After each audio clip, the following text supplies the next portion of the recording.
The debate में आपका स्वागत है। आज हम ब्रह्मांड के एक बहुत ही गहरे और दिलचस्प सवाल पर चर्चा कर रहे हैं। क्या ब्रह्मांड का कोई किनारा है? ये एक ऐसा विषय है जो विज्ञान और आप कह सकते हैं दर्शन दोनों को छूता है। हाँ, बिल्कुल। और हमारा जो मुख्य सवाल है वो यही है कि क्या ब्रह्मांड का कोई कोई असल भौतिक अंत है, या जो हम किनारा समझ लेते हैं वो महज हमारी देखने की क्षमता की एक सीमा है। और क्या ये हो सकता है कि असल में ब्रह्मांड अनंत तक फैला हुआ हो? तो देखिए, मैं इस दृष्टिकोण को सामने रखूंगा कि जो उपलब्ध साक्ष्य हैं वो एक ऐसे ब्रह्मांड की तरफ इशारा करते हैं जो शायद असीम है या अनंत है। और जिसे हम सीमा मान बैठते हैं ना, वो वास्तव में सिर्फ प्रकाश ने अब तक जितना सफर तय किया है उसकी सीमा है। एक तरह का क्षितिज है, कोई दीवार नहीं। परे मौजूद हो सकता है जिसे हम देख पाते हैं, लेकिन हमारा जो वैज्ञानिक ज्ञान है वो तो केवल उसी दायरे तक सीमित है जिसे हम माप सकते हैं, है ना? तो इस अवलोकन योग्य सीमा से परे क्या है, इस बारे में अटकलें लगाने में हमें हमें बहुत सावधान रहना चाहिए। देखिए, मेरा पक्ष इस समझ पर आधारित है कि बिग बैंग, जैसा कि मौजूदा मॉडल हमें बताते हैं, वो करीब 13.8 अरब साल पहले हुआ था और तब से ब्रह्मांड लगातार फैल रहा है। अब हम ब्रह्मांड का जो हिस्सा देख सकते हैं, जिसे हम अवलोकनीय ब्रह्मांड कहते हैं, उसका व्यास लगभग 93 अरब प्रकाश वर्ष है। ये समझना बहुत जरूरी है कि ये कोई भौतिक बाधा या दीवार नहीं है। ये बस वो अधिकतम दूरी है जहां से प्रकाश ब्रह्मांड की उत्पत्ति के बाद से लेकर आज तक हम तक पहुंच पाया है। कई खगोलविद मानते हैं कि ब्रह्मांड का कोई वास्तविक किनारा होता ही नहीं है। या तो ये अनंत रूप से फैला हुआ है, या फिर इसकी ज्यामिति मतलब इसकी बनावट ऐसी है कि ये बिना किसी किनारे के अपने आप में बंद है। आप सोचिए, जैसे किसी गेंद की सतह होती है जिस पर आप चलते रहें तो कभी किनारे पर नहीं पहुंचेंगे। और जरा सोचिए, अनुमानित 2 खरब यानी 2 ट्रिलियन आकाशगंगाएं और लगभग 200 अरब खरब तारे, ये सब सिर्फ उस हिस्से में है जिसे हम देख सकते हैं। ये जो विशालता है ना, ये इस विचार को बल देती है कि अगर ब्रह्मांड वाकई इतना बड़ा या शायद असीम है, तो हमारी पृथ्वी और यहाँ का जीवन उतना भी अनोखा नहीं हो सकता जितना हम कभी-कभी सोच लेते हैं। तो जिसे हम सीमा कह रहे हैं, वो शायद हमारी तकनीक और हमारी समझ की मौजूदा सीमा है, न कि खुद ब्रह्मांड की। आपकी बात में तर्क तो है, मैं मानती हूँ, लेकिन मैं इसे अनुभवजन्य दृष्टिकोण से देखती हूँ। हाँ, ये बात सही है कि अवलोकन योग्य ब्रह्मांड का आकार अविश्वसनीय रूप से विशाल है। व्यास करीब 93 अरब प्रकाश वर्ष, मतलब आप सोचें लगभग 880 अरब खरब खरब किलोमीटर तक फैली हुई सीमा।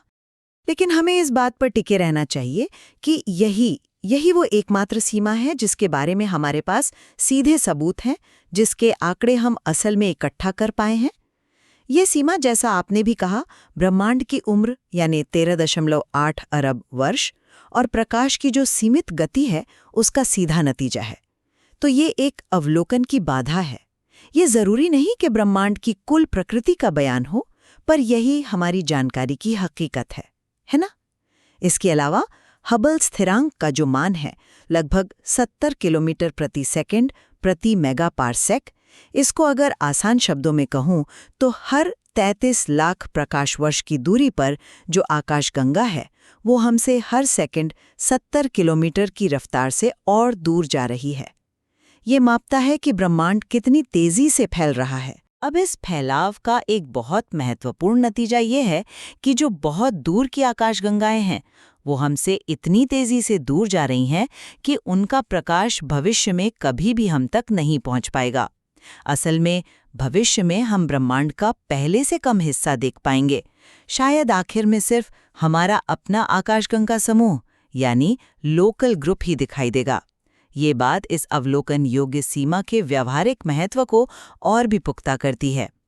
इसलिए अनंतता या विशेष असीम आकारों के बारे में जो विचार हैं वो आकर्षक तो हैं, इसमें कोई शक नहीं, लेकिन वो फिलहाल अटकलें ही हैं। हमें ठोस सबूतों पर टिके रहना चाहिए जो हमें एक बहुत विशाल लेकिन फिर भी एक सीमित अवलोकन योग्य ब्रह्मांड दिखाते हैं। बिल्कुल, और इसीलिए ये दोहराना जरूरी है कि ये कोई दीवार नहीं है बल्कि एक क्षितिज है। आप सोचिए, वैसे ही जैसे समंदर में दूर देखने पर एक क्षितिज दिखता है, लेकिन उसका यह मतलब तो नहीं कि समंदर वहीं खत्म हो गया। ये सीमा सिर्फ प्रकाश की यात्रा समय के कारण है। तर्क तो हमें यही सोचने पर मजबूर करता है कि इस क्षितिज के परे भी ब्रह्मांड का वैसा ही विस्तार होना चाहिए जैसा हमारे आसपास है। बस वहां से प्रकाश को हम तक पहुंचने में 13.8 अरब साल से ज्यादा का समय लगेगा। और देखिए, अब तक किसी भी अवलोकन ने, किसी भी डेटा ने किसी वास्तविक भौतिक किनारे का कोई संकेत नहीं दिया है। ये किनारे की गैर मौजूदगी ही मेरे विचार में एक असीम या कम से कम एक बेहद विशाल बंद ब्रह्मांड के विचार का समर्थन करती है। अगर कोई किनारा होता तो क्या हमें उसके कुछ अप्रत्यक्ष प्रभाव नहीं दिखने चाहिए थे, जैसे शायद कॉस्मिक माइक्रोवेव बैकग्राउंड रेडिएशन में कुछ खास तरह के पैटर्न्स? पर अब तक ऐसा कुछ निर्णायक मिला नहीं है। मैं फिर कहूंगी, ये भौतिक दीवार नहीं है, इस पर तो हम सहमत हैं। लेकिन अगर हम अनुभवजन्य विज्ञान की नज़रों से देखें तो यही एकमात्र प्रासंगिक सीमा है जिसके आधार पर हम सिद्धांत बना सकते हैं और उनका परीक्षण कर सकते हैं। हम केवल उसी ब्रह्मांड के बारे में भरोसे से बात कर सकते हैं जहां से जानकारी यानी प्रकाश या अन्य संकेत हम तक पहुंच सकती है। अब इस सीमा के परे क्या है? हो सकता है वैसा ही ब्रह्मांड हो जैसा इधर है, हो सकता है कुछ बिल्कुल अलग हो, या ये भी हो सकता है कि ये सवाल ही अर्थहीन हो जाए उस पैमाने पर। लेकिन बिना किसी डेटा के ये सब अटकलें ही रह जाती हैं। ये विज्ञान से ज्यादा दर्शन या फिर गणितीय मॉडलिंग का क्षेत्र बन जाता है। सीमा की जो ये अवधारणा है, ये सीधे सीधे हमारी देखने की क्षमता से जुड़ी हुई है, और इसी अवलोकन योग्य हिस्से का जो पैमाना है 93 अरब प्रकाश वर्ष व्यास, ये अपने आप में ही इतना ज्यादा विशाल है कि इसी के भीतर समझने के लिए बहुत कुछ बाकी है। क्या हमें वाकई से परे जाने की जरूरत है अभी, जब हम अपने आंगन को ही पूरी तरह नहीं समझ पाए हैं? नहीं, मैं अनुभवजन्य साक्ष्य के महत्व को बिल्कुल कम नहीं आंक रहा हूं, लेकिन सैद्धांतिक भौतिकी और कॉस्मोलॉजी अक्सर हमें उन संभावनाओं पर विचार करने के लिए प्रेरित करती हैं जो अभी सीधे तौर पर देखी नहीं जा सकती, पर जिनके गणितीय मॉडल बिल्कुल सही बैठते हैं। अनंत ब्रह्मांड या बिना किनारों वाले विशाल ज्यामितीय आकार ऐसे ही विचार हैं, और इनके जो निहितार्थ हैं वो बहुत गहरे हैं। जैसा कि आपने खुद कहा, अवलोकन योग्य हिस्से में ही लगभग 2 ट्रिलियन आकाशगंगाएं होने का अनुमान है। अगर ब्रह्मांड इससे कहीं ज्यादा बड़ा है, शायद अनंत है, तो जरा उन संभावनाओं की कल्पना कीजिए। इसका मतलब है कि न केवल पृथ्वी जैसे ग्रहों की संख्या अनगिनत हो सकती है, बल्कि ये भी संभव है कि भौतिकी के नियम अलग अलग क्षेत्रों में थोड़े भिन्न हों, जैसे मल्टीवर्स के कुछ विचारों में होता है। ये सिर्फ संख्याओं का खेल नहीं है, ये ब्रह्मांड में हमारे स्थान के बारे में हमारी पूरी सोच को बदल देता है। हम एक बहुत छोटे से ज्ञात कोने में बैठे हैं जो शायद एक अनंत महासागर का हिस्सा है। हाँ, सैद्धांतिक मॉडल महत्वपूर्ण है, इसमें कोई दो राय नहीं। वो हमें दिशा दिखाते हैं, और मैं मानती हूँ कि ये संख्याएं 2 ट्रिलियन आकाशगंगाएं, हर एक में औसतन 100 अरब तारे, ये दिमाग को सुनकर देने वाली हैं। ये पैमाना ही अपने आप में इतना विस्मयकारी है। लेकिन क्या हमें इन मॉडलों को हकीकत मान लेना चाहिए जब तक कोई ठोस सबूत ना मिले? मेरा तर्क ये है कि अवलोकन योग्य ब्रह्मांड की जो ज्ञात विशालता है, वही अपने आप में पर्याप्त रूप से गहन है। हमें इसके निहितार्थों को समझने के लिए, जैसे जीवन की संभावना, ब्रह्मांड की संरचना, इसका भविष्य, इसके लिए हमें अप्रमाणित अनंतता का सहारा लेने की जरूरत नहीं है। ये कहना कि ब्रह्मांड अनंत हो सकता है और ये कहना कि ब्रह्मांड अनंत है, इसमें जमीन आसमान का फर्क है। विज्ञान दूसरे कथन के लिए सबूत मांगता है जो हमारे पास अभी नहीं है। जो ज्ञात है, जो परिमित है, भले ही बहुत विशाल है, उस अवलोकन योग्य ब्रह्मांड के अध्ययन से ही शायद ज्यादा ठोस निष्कर्ष निकाल सकते हैं। ब्रह्मांड का विस्तार, जिसे हम हबल स्थिरांक और एक्सेट्रा से मापते हैं, मेरे विचार में ये एक और संकेत है। ये दिखाता है कि ब्रह्मांड स्थिर नहीं है, ये गतिशील है, ये विकसित हो रहा है।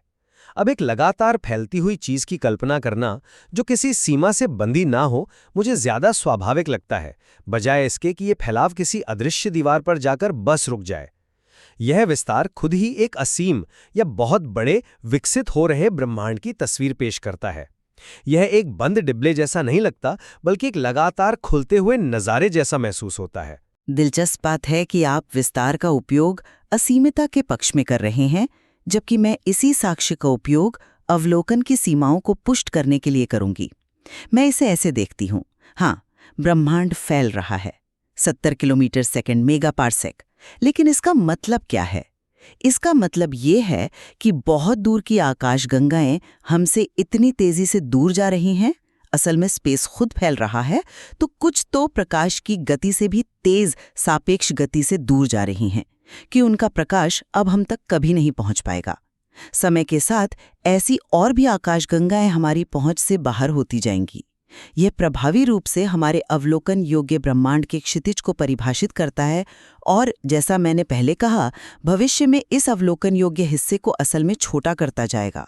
तो विस्तार हमारी पहुंच को बढ़ाने के बजाय एक तरह से सीमित कर रहा है। यह अवलोकन योग्य सीमा को केवल एक सैद्धांतिक अवधारणा नहीं, बल्कि एक वास्तविक, गतिशील और भविष्य में और ज्यादा महसूस होने वाली बाधा बनाता है। विस्तार एक तरह से हमें हमारे स्थानीय ब्रह्मांडी द्वीप में और अलग थलग कर रहा है। मैं मानता हूं कि हमारी वर्तमान तकनीक की अपनी सीमाएं हैं। जैसा कि हम चर्चा कर रहे हैं, हम केवल वही देख सकते हैं जहां से प्रकाश हम तक पहुंचा है। ये एक तरह की सीमा है, ठीक है। हालांकि इतिहास गवाह है कि हमारी तकनीकी क्षमताएं लगातार बढ़ी हैं। अब गैलीलियो की दूरबीन से लेकर हबल और अब जेम्स वेब स्पेस टेलीस्कोप तक देखिए, हमने ब्रह्मांड को देखने की अपनी क्षमता को कितना असाधारण रूप से बढ़ाया है। कौन कह सकता है कि भविष्य की तकनीकें शायद गुरुत्वाकर्षण तरंगों का उपयोग करके या न्यूट्रिनो के माध्यम से या किसी ऐसी विधि से जिसकी हम अभी कल्पना भी नहीं कर सकते, हमें इस वर्तमान प्रकाश आधारित सीमा से परे देखने में सक्षम नहीं बनाएंगी। ये सोचना कि ये सीमा स्थायी है और इसे पार नहीं किया जा सकता, मुझे थोड़ा निराशावादी लगता है। शायद हम अभी कहानी का सिर्फ पहला अध्याय पढ़ रहे हैं। मैं तकनीकी प्रगति की संभावना से इनकार नहीं कर रही हूँ। निश्चित रूप से हम ब्रह्मांड के बारे में और बहुत कुछ जानेंगे, शायद ऐसी चीजें जिनकी आज हम कल्पना भी नहीं कर सकते। नई खिड़कियां जैसे गुरुत्वाकर्षण तरंगे हमें ब्रह्मांड को अलग तरह से देखने में मदद कर भी रही हैं। लेकिन हमें ये मानने से बचना चाहिए कि तकनीकी प्रगति आवश्यक रूप से अनंत बनाम परिमित के इस मूलभूत प्रश्न का अंतिम उत्तर दे ही देगी। प्रकाश की गति और ब्रह्मांड की सीमित आयु द्वारा लगाई गई ये जो मूलभूत सीमा है कि हम केवल 13.8 अरब प्रकाश वर्ष के गोले के भीतर से ही जानकारी प्राप्त कर सकते हैं, क्या ये किसी भी तकनीक से पार पाई जा सकती है? ये एक बहुत गहरा सवाल है। हो सकता है कुछ सीमाएं ज्ञान की प्रकृति में ही निहित हों। हमें इस बात पर विनम्र रहना चाहिए कि हम क्या नहीं जानते हैं और शायद क्या कभी नहीं जान पाएंगे। ये कहना कि हम विशाल महासागर का केवल एक छोटा सा हिस्सा जानते हैं, ये सिर्फ वर्तमान तकनीक की सीमा नहीं, बल्कि शायद एक अधिक स्थायी सत्य की ओर भी इशारा करता है।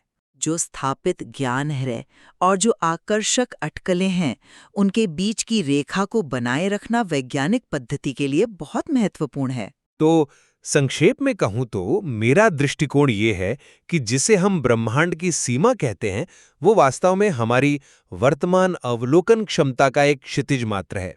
इसके पीछे की जो असलियत है, वो संभवतः एक कहीं ज्यादा विशाल, शायद अनंत ब्रह्मांड है, जो उन अरबों खरबों तारों और आकाशगंगाओं से भरा है जिनका हम अनुमान लगाते हैं और अनगिनत संभावनाओं से युक्त है। ये प्रश्न खुला हुआ है और यही बात इसे इतना रोमांचक बनाती है। ये वैज्ञानिक जिज्ञासा को लगातार प्रेरित करता है कि हम उस महासागर को और गहराई से खोजें। और मेरा निष्कर्ष ये है कि जबकि ब्रह्मांड निश्चित रूप से हमारे देखे जा सकने वाले हिस्से से कहीं ज्यादा बड़ा हो सकता है, एकमात्र अनुभवजन्य रूप से आधारित और वैज्ञानिक रूप से प्रासंगिक अवधारणा अवलोकनीय सीमा ही है। ये सीमा, जैसा कि हमने चर्चा की, प्रकाश की गति और ब्रह्मांड की आयु द्वारा स्पष्ट रूप से परिभाषित है। ये अवलोकनीय ब्रह्मांड खुद ही इतना अविश्वसनीय रूप से विशाल है, 93 अरब प्रकाश वर्ष व्यास में फैली खरबों आकाशगंगाएं के इसके निहितार्थ, जैसे कि जीवन की संभावना और ब्रह्मांड में हमारा स्थान, अपने आप में अत्यंत गहरे और विचारणीय हैं। हमें इन ठोस सच्चाइयों को समझने के लिए अनंतता की अप्रमाणित और शायद अप्राप्य अवधारणा का आह्वान करने की आवश्यकता नहीं है। हाँ, ये तो साफ है कि ब्रह्मांड की सीमा का प्रश्न अत्यंत जटिल है। यह हमारी अवलोकन क्षमताओं, ब्रह्मांड के निरंतर विस्तार और इसके उस पैमाने से गहराई से जुड़ा हुआ है जिसकी कल्पना करना भी मुश्किल है। बिल्कुल, और इन अलग-अलग दृष्टिकोणों पर विचार करना, जो सभी उपलब्ध साक्ष्यों से ही उभरे हैं, इस गूढ़ विषय की हमारी समझ को निश्चित रूप से गहरा करता है। ब्रह्मांड के बारे में जानने और समझने के लिए अभी भी बहुत कुछ बाकी है। एक विशाल अज्ञात क्षेत्र अभी भी हमारे सामने है।